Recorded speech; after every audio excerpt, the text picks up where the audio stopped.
चलिए आज देखते हैं कैलकुलेशन एंड सिंप्लीफिकेशन, गणना और सरलीकरण क्या होता है इसके बारे में देखेंगे। देखो सबसे पहले हम जानना क्या है कि स्क्वायर को कैसे हम निकालते हैं, स्क्वायर को कैसे हम ज्ञात करेंगे।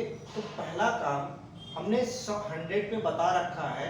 हम क्या करते हैं, बेस 50 को यानी आधार 50 मानकर 50 के आसपास जितनी संख्याएं हो, चाहे ऊपर हो या नीचे हो, उनको हम कैसे सॉल्व करेंगे उसके लिए देखिए हमने लिख क्या रखा, ध्यान से देखिए।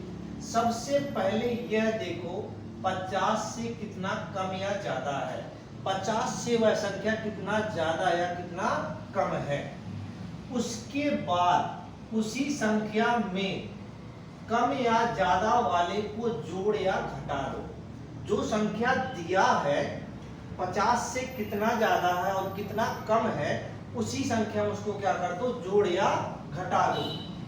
उसके बाद उसका आधा कर दो, क्या कर दो, आधा कर दो।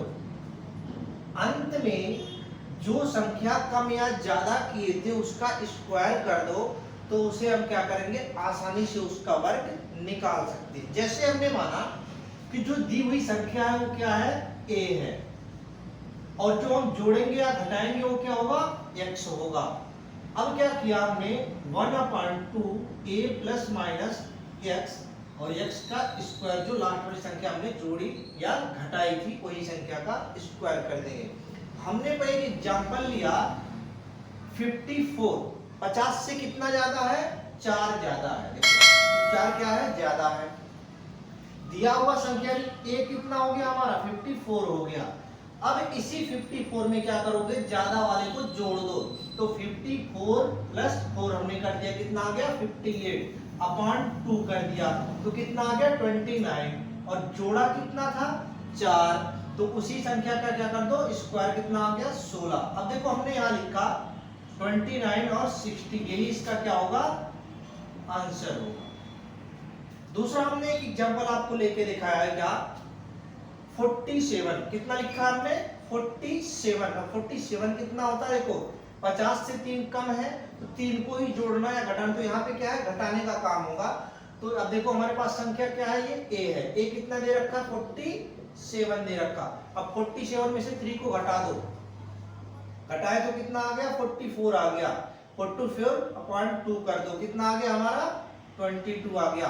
कितना घटाए थे, 3 का स्क्वायर कर दो 9, क्या आ गया हमारे 2209, ये इसका क्या हो गया, स्क्वायर आ गया। इस हिसाब से आप किसी को भी आप करके देखना, ट्राई करना, ये चीज आपको ट्राई करना है। आगे देखिए हमने क्या कहा, बेस 200, क्या करें हम, बेस 200 लेकर चलते हैं। जब 200 के आसपास की कोई संख्या हो तो सेम वही प्रोसेस करेंगे जैसे हम 100 का करते हैं। तो देखो इसमें बेस 100 का नियम कार्य करता है। तो बेस 100 कैसे कार्य करता है, एक बार रिवाइज कर देता हूं। बेस 100 के लिए 100 में कितना कम या ज्यादा है, उसी संख्या में जोड़ या घटा देंगे। अंत में जो संख्या जोड़े या घटाए हैं उसी संख्या का क्या कर देंगे, स्क्वायर कर देंगे। फार्मूला क्या अप्लाई करोगे, देखो 2 × 100 हो गया, 100 के लिए अप्लाई क्या करोगे, a plus minus x into और x का स्क्वायर, ये तो अप्लाई करोगे।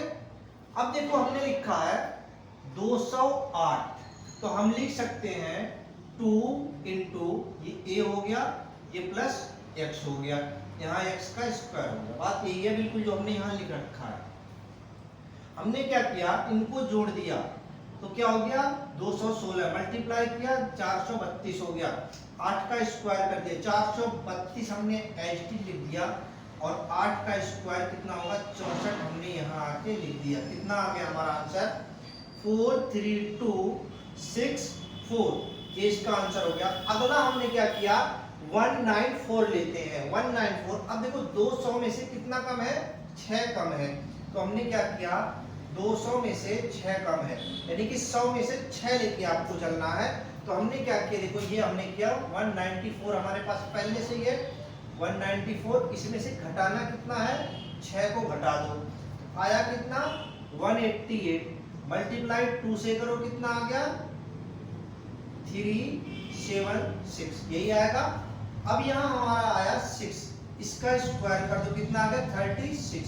इस 36 को यहाँ ला के रख दो तो क्या बना 37636। ये हमारा क्या होगा, इसका आंसर हो गया। आप गुणा करके मल्टीप्लाई करके देख सकते हो, इसका रिजल्ट यही आएगा, इसका रिजल्ट ये आएगा, इसका रिजल्ट ये आएगा और इसका रिजल्ट ये आएगा। इस प्रकार आप कोई भी कैलकुलेशन आपको स्क्वायर निकालना हो तो आसानी से आप उसे क्या कर सकते हो, निकाल सकते हो। कोशिश करो ज्यादा से ज्यादा आप इस चीज को क्या करो, ट्राई करो, ताकि आपके दिमाग में ये चीज फीड हो जाए कि किसको हम कैसे सॉल्व करते हैं। कहीं भी कोई कैलकुलेशन आए उसको आप आसानी से सॉल्व कर सकते हो।